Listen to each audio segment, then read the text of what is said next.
Welcome to online Guruji classes. Friends, जितने भी लोग आरआरबी एनटीपीसी एग्ज़ाम्स की तैयारी कर रहे हैं उन सभी लोगों को पता होगा कि RRB NTPC exams conducting agency का टेंडर करा रही है। इसका मतलब ये है कि आरआरबी एनटीपीसी का एग्ज़ाम इस बार जो पहले कराती थी वो एजेंसी ना करा के कोई दूसरी एजेंसी कराने वाली है। तो फ्रेंड्स, इस एग्ज़ाम कंडक्टिंग एजेंसी के चेंज होने से आप लोगों के एग्ज़ाम पैटर्न पे क्या बदलाव आ सकते हैं और कैसे आप लोग उस बदलाव के लिए तैयार रह सकते हैं, आज के इस वीडियो पे मैं आप लोगों को बताने वाला हूं। साथ ही साथ जिन भी लोगों ने अभी तक प्रिपरेशन स्टार्ट नहीं किया है उन सभी लोगों के लिए भी ये वीडियो बहुत ही ज़्यादा इंपॉर्टेंट है। फ्रेंड्स, वीडियो को शुरू से लेकर लास्ट तक पक्का से देखना, बिकॉज इस वीडियो को देखने के बाद आप लोगों के प्रिपरेशन का तरीका पूरा बदलने वाला है। और इस तरीके से अगर आप लोग प्रिपेयर करने जाओगे एग्जाम्स पे तो आप लोगों के एग्जाम्स को क्रैक करने की प्रोबेबिलिटी बहुत बढ़ जाएगी। फ्रेंड्स, अभी तक चैनल सब्सक्राइब नहीं किया है तो चैनल को सब्सक्राइब करके बेल आइकन पक्का से दबा दीजिएगा। ओके फ्रेंड्स, सबसे पहले डिस्कस कर लेते हैं कि एग्ज़ाम कंडक्टिंग एजेंसीज जो भी आएगी, ठीक है, जो भी आएगी उससे हमें कोई मतलब नहीं है। बट एक बात तो क्लियर है कि हमारे एग्ज़ाम्स पे 3 सेक्शन होने वाले हैं, ठीक है। हमारे एग्ज़ाम्स पे 3 सेक्शन होने वाले, एजेंसी कोई भी आई उससे मुझे फ़र्क नहीं पड़ता है, ठीक है। एक मेरा मैथ्स होने वाला है, एक मेरा रीजनिंग होने वाला है और एक मेरा जीके होने वाला है, जनरल स्टडीज़ का पेपर होने वाला है। अब गाइज यहाँ पर क्या बदलाव आ सकते हैं वो मैं आप लोगों को बताता हूँ। सी, अगर मैं पिछले बार की बात करूँ 2000 जो आप लोगों का एग्ज़ाम्स हुआ था 17 पे 16 पे, जितने भी लोग एग्ज़ाम्स की तैयारी कर रहे होंगे, मुझे पता है जितने भी सीरियस कैंडिडेट्स हैं उन लोगों ने एक बार पक्का से आरआरबी एनटीपीसी के प्रीवियस ईयर के पेपर तो पक्का देखे होंगे, ताकि उन लोगों को आइडिया हो पाए कि किस लेवल का पेपर आता है। But guys, exam conducting agencies के चेंज होने पे सारा गेम चेंज हो जाता है, ठीक है ना। पैटर्न पे बदलाव आ सकते हैं, आपके क्वेश्चंस के स्टैंडर्ड्स चेंज हो सकते हैं। क्वेश्चन पेपर जैसे 2016-17 तक बहुत ही हल्का आता था, वो पेपर अब शायद उतना हल्का ना आए। क्यों? क्योंकि उतना इजी पेपर दे देंगे तो कंपटीशन जिस लेवल का है ना उस लेवल के हिसाब से बहुत ही हाई कट ऑफ चले जाएगा, तो फिर वो भी परेशानी है। तो पेपर को थोड़ा सा ट्विस्ट करके थोड़ा सा टफ तो करना ही पड़ेगा। अब आप लोग कैसे इस चीज़ के लिए तैयारी कर सकते हैं, आज के इस वीडियो पे वही सब मैं आप लोगों के साथ डिस्कस करने वाला हूँ। सी फ्रेंड्स, अगर मैं बात करूँ मैथ्स की और मैं बात करूँ रीजनिंग की और मैं बात करूँ जीके की, इस पे मैं आप लोगों को सबसे इम्पॉर्टेंट चीज़ एक बात बता देता हूँ कि अगर आप लोग आरआरबी एनटीपीसी का एग्ज़ाम्स क्रैक करना चाहते हैं ना, तो ये जो जीके वाला सेक्शन है ना, ये सेक्शन आप लोगों को एग्ज़ाम पास कराने वाला है, ठीक है। तो जीके को मैं एकदम अच्छे से डिस्कस करूंगा कि कैसे आप लोग जीके के लिए प्रिपेयर कर सकते हैं। क्यों? क्योंकि जीके ही गेम चेंजर है गाइस। आरआरबी एनटीपीसी का एग्ज़ाम कोई भी तब तक क्रैक नहीं कर सकता है जब तक उसका जीके अच्छा ना हो, ठीक है। मैथ्स रीजनिंग हो जाती है but GK he cut off decide करता है, ये बात आप लोग लिख कर रख लो कहीं भी, ठीक है। ओके, अब मैथ्स पे क्या करूं मैं? सी, अब मैथ्स पे कैसे प्रिपेयर करूं गाइस? सी, मैथ्स पे आप लोगों ने कुछ नहीं करना गाइस। सी, ज़्यादा टफ लेवल तक भी नहीं जाना। टफ लेवल पे कैसे नहीं जाना? अब मैथ्स की अगर मैं बात करूं तो मैथ्स को एक तो आप लोगों की सिंपल मैथ्स हो गई, ठीक है। एक एक क्या हो गई आप लोगों की सिंपल मैथ्स, और एक आप लोगों की हो जाती है सिंपल मैथ्स। सिंपल मैथ्स पे आप लोगों के जो चैप्टर आते हैं नंबर सिस्टम से लेकर आप लोगों के कंपाउंड इंटरेस्ट तक के जो चैप्टर्स है, number interest, sorry, number system, उसके बाद ratio and proportion, time and work, time speed and distance, percentage, profit loss, ठीक है, और आपका सिंपल इंटरेस्ट, कंपाउंड इंटरेस्ट, ये सारे आप लोगों के जो भी चैप्टर्स हैं उन्हें मैं सिंपल मैथ्स पे रखता हूँ। ठीक है, और दूसरा आ जाता है आप लोगों का हायर मैथमेटिक्स।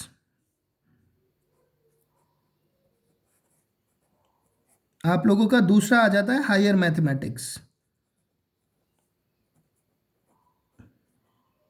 ठीक है फ्रेंड्स, तो अब आप लोगों ने क्या करना है गाइस, सी सिंपल मैथ्स, तो आप क्या करो, कोई भी एक बुक, अच्छी बुक को फॉलो कर लो।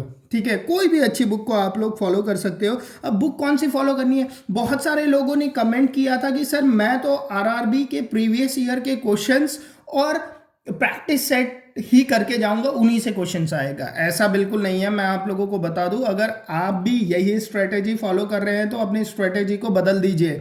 ठीक है, ये स्ट्रेटेजी अब 2020 पे काम नहीं करेगी। सी गाइस, आप लोगों को जो सिंपल मैथ्स है ना, आप लोग इस सिंपल मैथ्स को थोड़े अच्छे लेवल 2 तक पढ़ो। सिंपल मैथ्स को आप लोग लेवल 2 तक पढ़ो। ठीक है ना, मैथ्स में भी तो लेवल होते हैं, लेवल 1, लेवल 2, लेवल 3, और जो हायर मैथमेटिक्स है ना, इसे आप लोग लेवल 1 तक ही रहने दो। इसे आप लोग लेवल 1 तक ही रहने दो। अब लेवल 1 और लेवल 2 से मेरा यहां पर क्या मतलब है, सी लेवल 1 से मेरा मतलब है कि आप लोगों को SSC pre exam, SSC pre exam तक का आप लोगों को पढ़ना चाहिए। क्लियर, अगर आप लोगों की प्रिपरेशन इस लेवल की है कि आप लोग एसएससी प्री एग्जाम्स को क्लियर कर सकते हो हायर मैथमेटिक्स का, तो आप लोग डायरेक्टली आरआरबी एनटीपीसी के एग्जाम्स को भी इजीली क्रैक कर लोगे। ये बात मैं आप लोगों को लिख के देता हूं। और मैथ्स पे आप लोग लेवल 2 तक करो, मतलब आप लोग ऐसी तैयारी करो कि आप लोग जो एसएससी सीजीएल के मेंस एग्जाम की तैयारी कर रहे हो। ठीक है ना, आप लोगों को उस लेवल पे अपने मैथ्स को तैयार करना है। ठीक है, लेवल 2 तक आप लोग तैयार की करके रखो। क्यों गाइस, एक बार पेपर होने स्टार्ट हो गए और आप लोगों को तब पता चला कि यार पेपर थोड़ा टफ आ रहा है, तब आप लोगों के पास टाइम नहीं होता। बट अभी क्योंकि लॉकडाउन भी है और एग्जाम कंडक्टिंग एजेंसीज के टेंडर्स भी होने हैं, तो प्रोबेबिलिटी कम है कि आप लोगों के जो एग्जाम्स होंगे वो अक्टूबर तक ही हो पाएंगे। ठीक है, तो अभी भी आप लोगों के पास पूरा मई, जून, जुलाई, अगस्त, सितंबर, अक्टूबर, 6 महीने हैं। तो 6 महीने में आप लोग लेवल 2 तक की तैयारी इजीली कर सकते हो। ठीक है, तो यहां पर इस लेवल पे आप लोगों ने तैयारी करना है, ये बात आप लोग ठान मतलब याद रखना। ठीक है, अब आ जाते हैं रीजनिंग पे। रीजनिंग पे गाइस सी, आप लोगों ने कुछ नहीं करना, जो एसएससी सीजीएल के जो प्रीवियस ईयर के क्वेश्चंस है ना,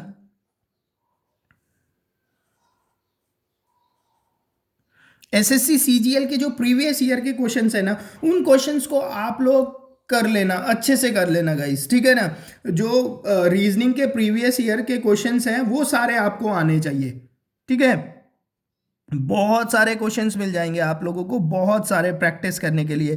पहले एक बार आप अपने सारे टॉपिक को क्लियर कर लो, उसके बाद क्या करो, डेली प्रैक्टिस करो। क्यों, क्योंकि reasoning is all about practice. अगर आप लोगों की प्रैक्टिस अच्छी है ना, तो आप लोगों का एग्जाम्स अच्छा हो जाएगा। अच्छा, एक और बात यहां पर बता दूं कि आप लोग थोड़ा बहुत मॉक भी प्रैक्टिस किया करो। क्यों मॉक प्रैक्टिस करना जरूरी है, क्यों, क्योंकि जो एग्जाम्स होते हैं वो सीबीटी होते हैं, कंप्यूटर बेस्ड होते हैं। ठीक है ना, एक पेपर पे प्रैक्टिस करना और एक कंप्यूटर के प्रैक्टिस करने पे बहुत डिफरेंस आ जाता है। ठीक है ना, तो इसीलिए आप लोग क्या कीजिए, थोड़े बहुत मॉक भी दिया कीजिए। ठीक है, आरआरबी एनटीपीसी के मॉक्स को आप लोग सी फ्रीली अवेलेबल है, बहुत सारे गूगल के, बहुत सारे वेबसाइट पे, वहां पर जाके एक दो बार एग्जाम्स पे बैठने से पहले आप लोग मॉक टेस्ट पक्का से दे दीजिएगा, ताकि आप लोगों को, आप लोग फेमिलियर हो पाए कि जो कंप्यूटर बेस्ड टेस्ट होते हैं, सीबीटी होते हैं, उन पे क्वेश्चंस कैसे पूछे जाते हैं और उनके लिए बेस्ट अप्रोच कैसे होना चाहिए। ठीक है, वो सब क्लियर होना चाहिए। तो रीजनिंग और मैथ्स तो ये हो गया। अब जीके में आ जाते हैं। जीके में अगर मैं बात करूं तो पूरे जीके को हम लोग 3 हिस्सों में डिवाइड कर सकते हैं। यही गेम चेंजर है। ठीक है ना, यहीं पर आप लोगों ने थोड़ा सा मेहनत करना है। ठीक है, पूरे जीके को मैं 3 हिस्सों में डिवाइड कर सकता हूं। एक तो मैं बोल सकता हूं स्टैटिक जीके।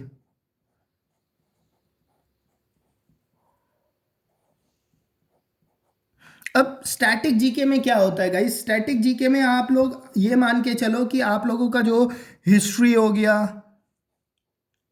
ठीक है, इकोनॉमिक्स हो गया, पॉलिटी हो गई, जियोग्राफी हो गई,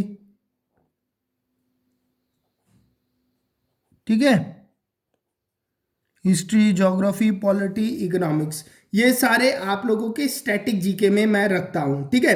ओके, क्यों मैंने ऐसे कंबाइन किया, एक आप लोग रख लो करंट पे, करंट अफेयर्स,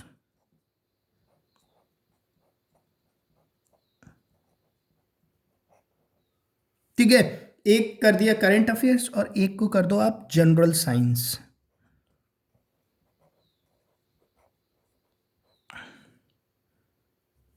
एक सेकेंड, थोड़ा सा मूव कर लेते हैं, ठीक है। ओके, जनरल साइंस, ठीक है। अच्छा, अब एक बात देखो, इसे मैंने पूरे जीके को मैंने 3 हिस्सों में डिवाइड इसीलिए किया, क्योंकि मेरा ऐसा मानना है कि आप लोगों के एग्जाम्स पे जो 40 नंबर का जीके आने वाला है उस पे ये 3 प्रोपोर्शनेट होंगे, मतलब ऐसी प्रोबेबिलिटी हाई है कि आप लोगों के 12-13 क्वेश्चंस यहाँ से आएंगे, 12-13 क्वेश्चंस यहाँ से आएंगे और 12-13 क्वेश्चंस ही यहाँ से आएंगे, ठीक है। तो हिस्ट्री, इकोनॉमिक्स, पॉलिटी, ज्योग्राफी और मिसलीनियस, ठीक है, मिसलीनियस टॉपिक भी बहुत पूछे जाते हैं। करंट अफेयर्स पे आप लोगों को कहाँ से कहाँ तक पढ़ना है ये मैं आप लोगों को बताता हूँ। और जनरल साइंस जिसपे कि आप लोगों का फिजिक्स, केमिस्ट्री और बायो हो गया,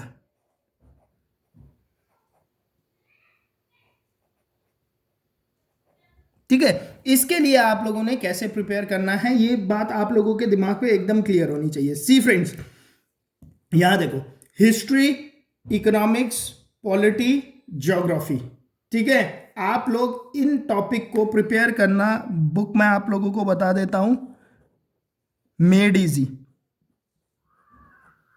बट एक है कि ये बुक सिर्फ इंग्लिश पे अवेलेबल है।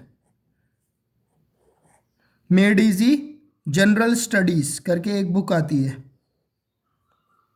ठीक है। ये बुक बहुत ही अच्छी बुक है, टू द पॉइंट लिखी हुई बुक है। फर्स्ट जो सबसे इंपॉर्टेंट बात है कि बुक पे क्या है, फालतू का भसड़ नहीं मचा रखा है, मतलब फालतू की चीजें नहीं लिखी गई है। जो आप लोगों के एग्जाम्स पॉइंट ऑफ व्यू से इंपॉर्टेंट होता है ना, खाली उन्हीं बातों को यहाँ पर डिस्कस किया गया है, इसीलिए ये बुक बहुत ही ज़्यादा इंपॉर्टेंट है, बहुत ही ज़्यादा। आप लोग वीडियो लेक्चर्स देखते हैं किसी टीचर्स के या किसी चैनल को फॉलो करते हो, जो भी आप लोग फॉलो करते हो, उसे फॉलो करने के बाद आप लोगों ने इस बुक को भी पढ़ना है।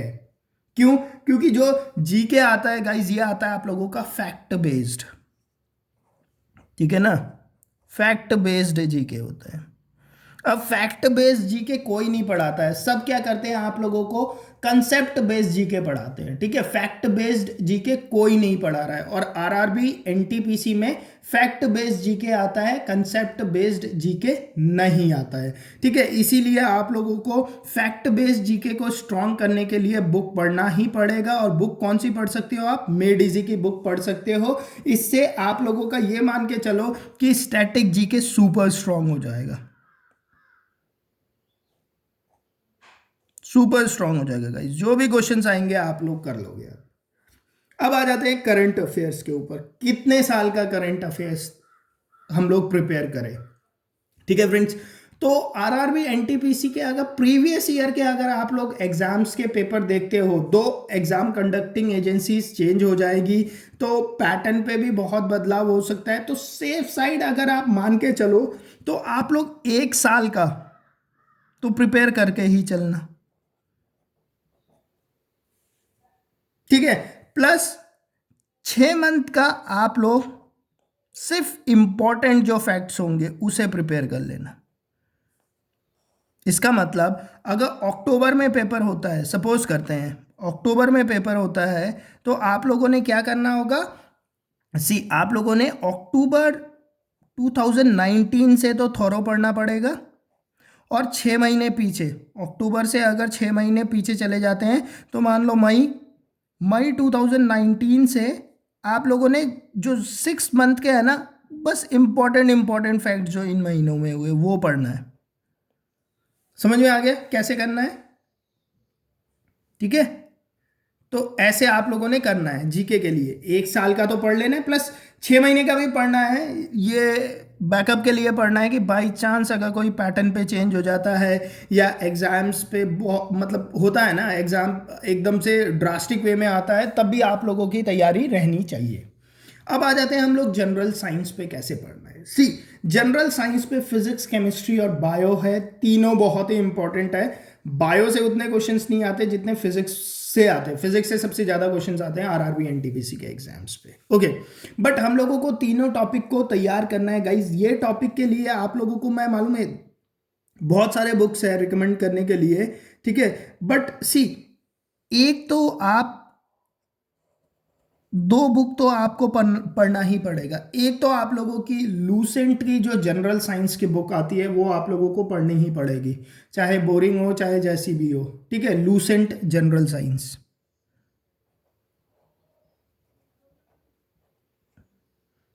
लूसेंट जनरल साइंस, ठीक है। ये बुक आप लोगों को पढ़नी है। और जितने भी लोग अपने कंसेप्ट को बिल्ड करना चाहते हैं, वो लोग चाहते हैं कि यार उनका कंसेप्ट स्ट्रांग हो जाए, ठीक है, और एकदम मतलब बहुत ही अच्छी उनकी तैयारी हो जाए, तो उन लोगों ने क्या करना है गाइस, एनसीईआरटी नहीं पढ़ना, ठीक है। एनसीईआरटी नहीं पढ़ना आप लोगों ने। आप लोगों के पास दो ऑप्शन है, दो ऑप्शन आप लोगों को बता रहा हूं।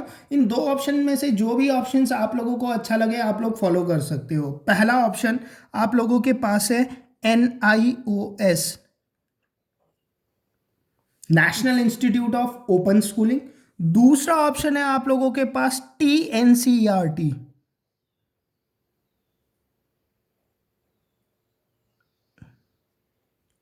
ठीक है। अब मैं एक बात बता दूं, जितने भी टीचर्स आप लोगों को पढ़ा रहे हैं वो यहीं से पढ़ा रहे होते हैं, ठीक है ना। कॉपी पेस्ट है सारा मटेरियल, यहीं से बताते नहीं है ना, बट बात वही है। ओके, सी, NIOS का जो मटेरियल है उस पर क्या करो, आप लोगों को NIOS, national institute of open schooling के वेबसाइट पे अगर जाओगे तो वहाँ पर आप लोगों को 10th और 12th स्टैंडर्ड्स के बुक होते हैं, ठीक है, NIOS पे। तो आप लोग 10th स्टैंडर्ड की जो साइंस की बुक है ना, उसे आप लोग, जैसे सपोज करो आप लोगों को फ्लूइड चैप्टर पढ़ना है, ठीक है, या आप लोगों को कोई जैसे न्यूटन्स लॉ चैप्टर, काइनेमैटिक्स पढ़ना है, ठीक है, आप लोगों को ग्रेविटेशन पढ़ना है, तो आप लोगों को वो चैप्टर्स कैसे ढूंढने हैं, आप लोग लिखिए ग्रेविटेशन NIOS PDF, गूगल पे आप लोग लिखोगे तो वो PDF मिलेगा आपको।